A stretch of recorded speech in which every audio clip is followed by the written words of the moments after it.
Olá, amigos do canal Espiritualidade. Hoje o nosso tema, na sequência do que estamos estudando aqui do capítulo 5 do Evangelho segundo o Espiritismo, é a felicidade não é deste mundo. Essa afirmação ela deve ser uma das mais decepcionantes para as pessoas mais jovens, para aqueles que iniciam a sua vida. E, de fato, quando nós somos muito jovens, nós temos aquela esperança, aquele desejo, de ver realizar os sonhos, de conquistarmos aquilo que nós idealizamos como sendo as condições essenciais para esse sentimento, esse estado de alma felicidade, que muitas vezes nos equivocamos, muitas vezes nos iludimos sobre o que realmente ela é. Bom, hoje nós vamos, nessa abordagem, nos basear então numa instrução do espírito François-Nicolas Madeleine, cardeal Molot, que foi dado em Paris em 1863, um ano após o desencarne desse cardeal, que foi alguém importante na sua época. Ele teve uma influência ali naquele meio e tinha relações com os poderosos da época. Tanto é que ele foi indicado como para cardeal, pelo rei Luís, deixa eu ver aqui nas minhas anotações, ele foi indicado pelo rei Luís Felipe e foi depois confirmado pelo Papa Gregório. Isso é informação que a gente acha facilmente na internet.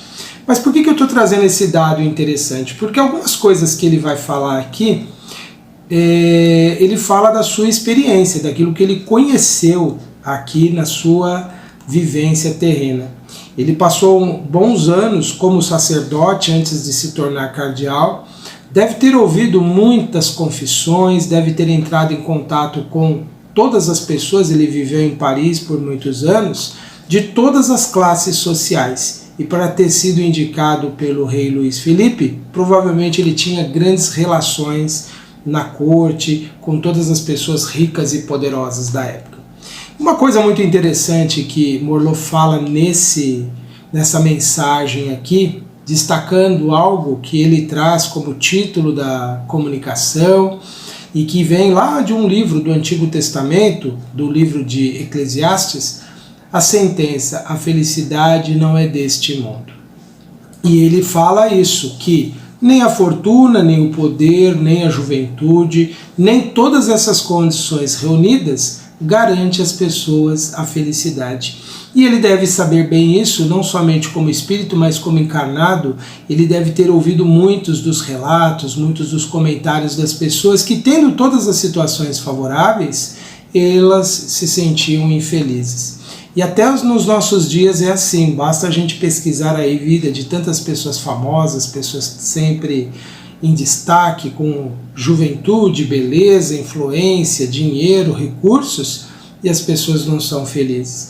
Então confirma-se isso, que Molot coloca, e ele faz inclusive uma reflexão chamando a atenção, que é inconcebível as pessoas, e ele cita aqui como classes trabalhadoras, invejarem a posição daqueles que eram favorecidos pela fortuna. Porque se o alvo humano seria a felicidade e os mais ricos não a têm, será que é porque a felicidade não está nessas coisas? Obviamente que sim, Embora esses elementos, riqueza, saúde, juventude, influência, tudo isso possa trazer para as pessoas boas condições se elas souberem aproveitar, ainda assim a pessoa vai experimentar dissabores, tristezas, ela vai experimentar perdas que nem todo o dinheiro do mundo é capaz de reparar, é capaz de compensar. A morte de um filho, o que pode consolar alguém e fazer uma pessoa se sentir totalmente feliz, mesmo que ela seja a pessoa mais rica do mundo. Ou ela ter uma decepção muito grande, uma dor emocional muito grande. Então o que Molot quer trazer nessa reflexão, nessa comunicação, é isso que todos nós que já vivemos alguns anos aqui na Terra, nós sabemos. Imaginar que é possível ter no mundo uma felicidade permanente, viver um estado pleno de felicidade, seria uma ilusão.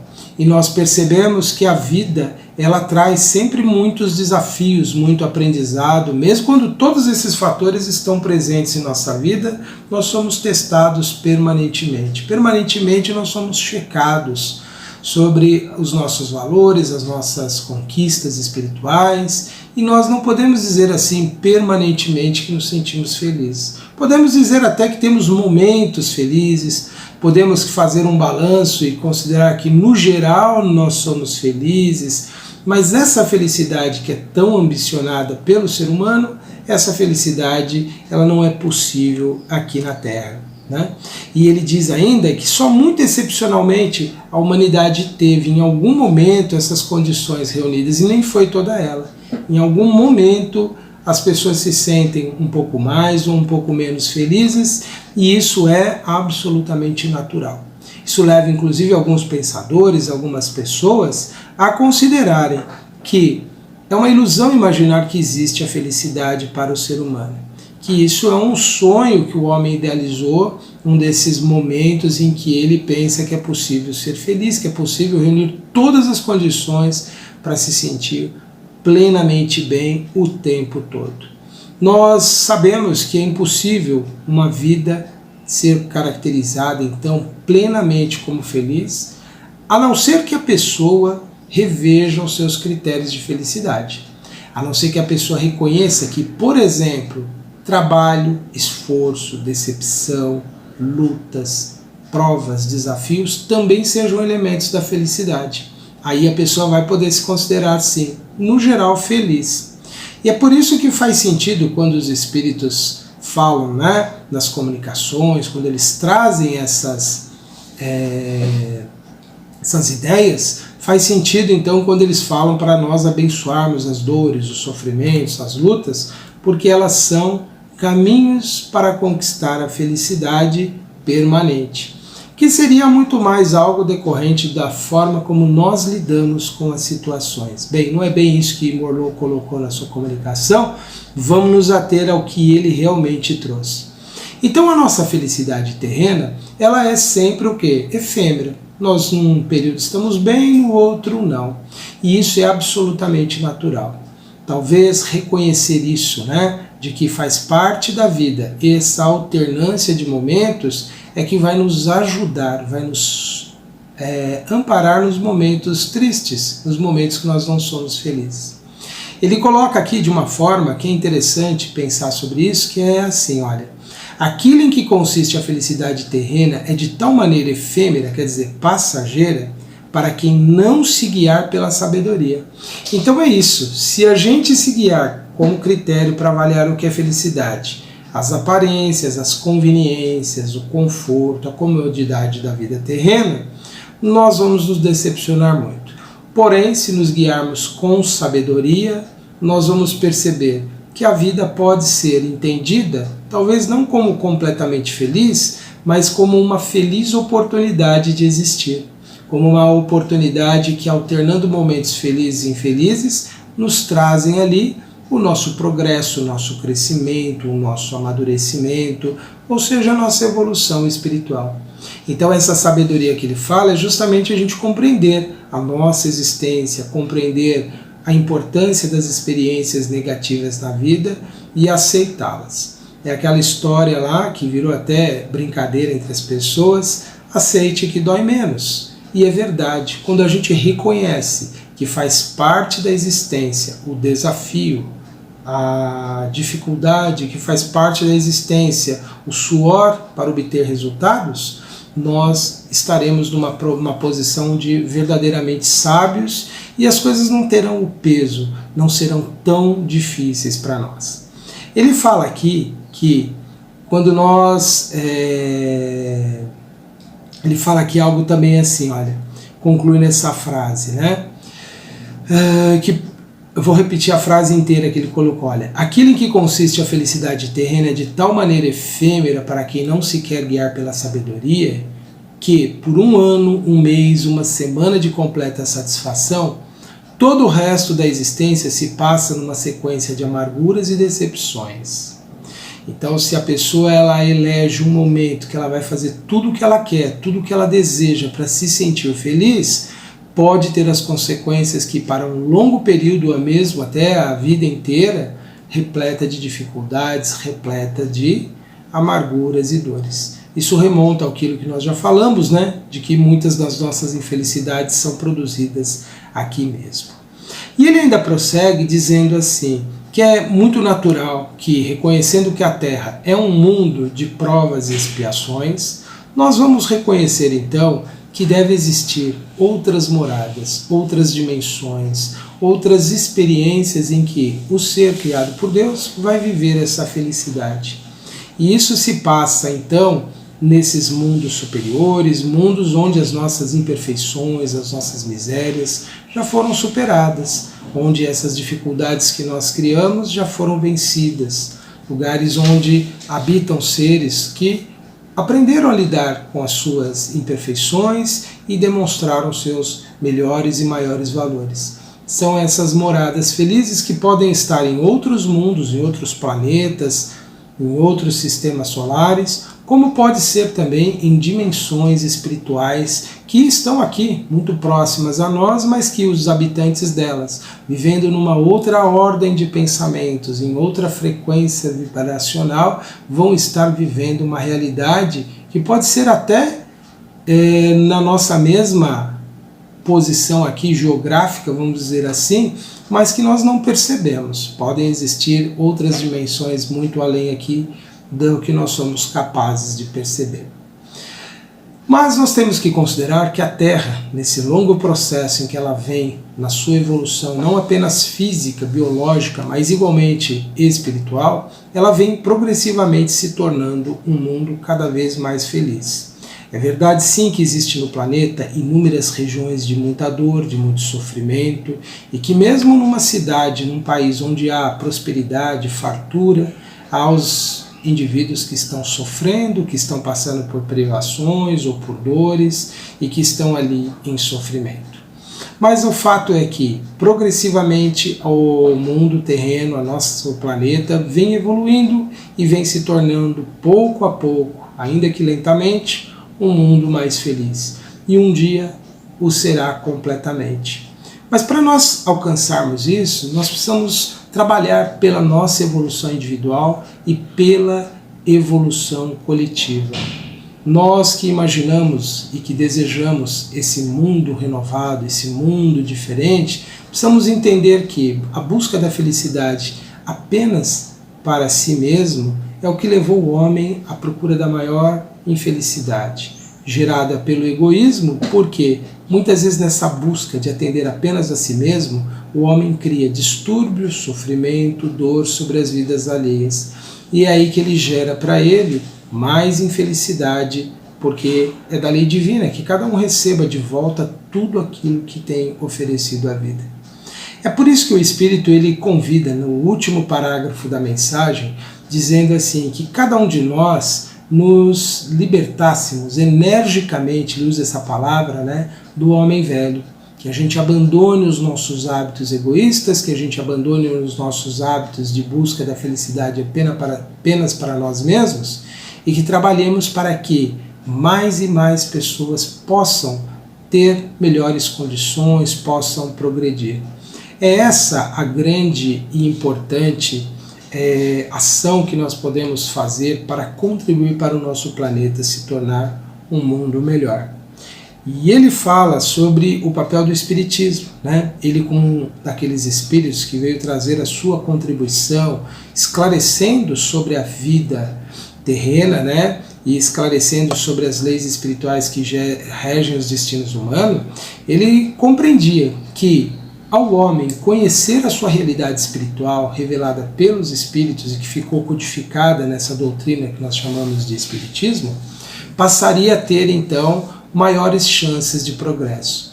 Bom, nós sabemos pela história que a humanidade não aproveitou tanto assim essa terceira revelação, que foram os espíritos demonstrando a realidade espiritual do homem, demonstrando a lei de ação e reação, demonstrando como as nossas vidas inumeráveis são solidárias.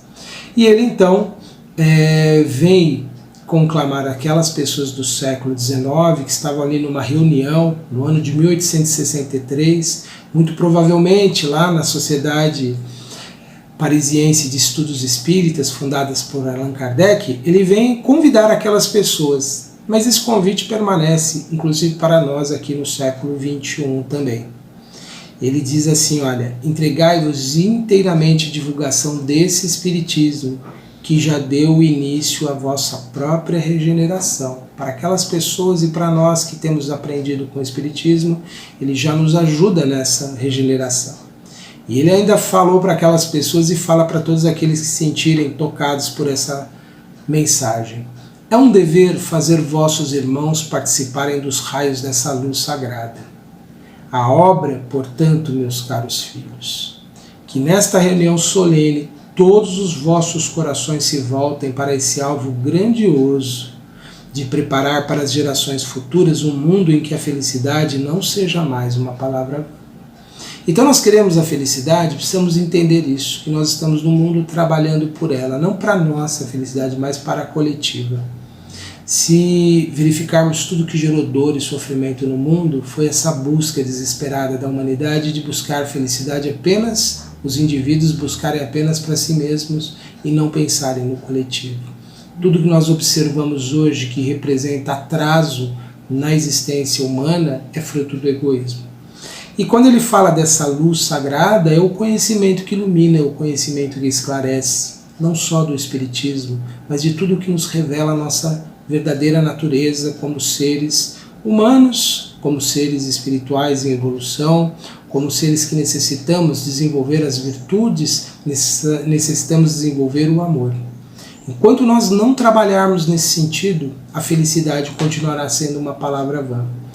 E muitos se preocupam, em criar bases materiais para o bem-estar, para a felicidade, e se esquecem muitas vezes de criar as bases éticas, morais, as bases filosóficas, as bases conceituais da verdadeira felicidade.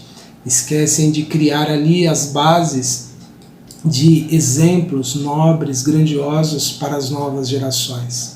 Muito se fala em desenvolvimento econômico, em garantir recursos, mas enquanto nós não garantirmos bons e nobres exemplos, enquanto nós não educarmos de forma a sensibilizar inteligência e sentimento, nós não estaremos trabalhando por esse futuro.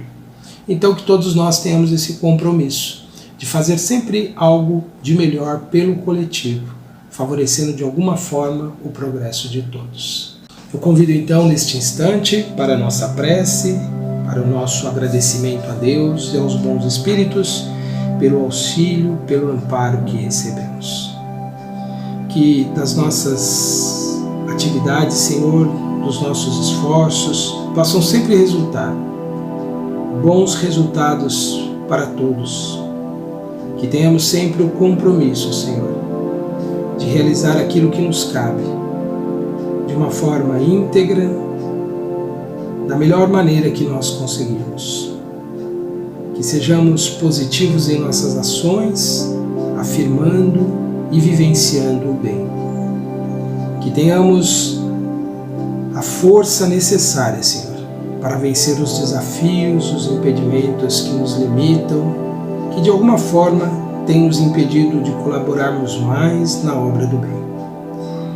Que possamos, através do nosso esforço diário, contribuir para a nossa mudança, Senhor, para que deixemos o homem velho aqui citado na comunicação do Espírito Morô, e que possamos fazer nascer em nós o homem renovado por novas ideias, por novos desejos, por novas aspirações. Que nossa ambição maior, Senhor, seja de nos tornarmos a cada dia melhores em nossos relacionamentos, em nossa colaboração com os demais, em nossas ideias, que possamos ter e receber mais inspirações para prosseguirmos a nossa jornada. Que o Senhor permita que os nossos espíritos orientadores, os espíritos benfeitores, possam sempre nos ajudar nessa caminhada. E que todos os nossos irmãos que nos acompanham, que nos ouvem, possam igualmente receber, Pai, todo o auxílio de que necessitam para vencer as suas lutas, para que possam consolidar o seu aprendizado. Que a humanidade toda neste momento, Senhor, de grandes expectativas, de grandes lutas em tantas partes do planeta, onde ainda há tanto choro, tanto sofrimento, que possa haver novas esperanças, que possa haver novas oportunidades de, através do trabalho, superarmos as nossas limitações, vencermos as nossas provas e transformarmos a nós mesmos, convertendo as nossas provas e expiações em grandes oportunidades de colaborar pelo progresso em favor de todos. Que assim seja, graças te damos, Senhor. Meus amigos, foram estas as nossas reflexões para este momento. Continue aqui acompanhando a nossa programação no canal Espiritualidade. Um grande abraço a todos e até a próxima.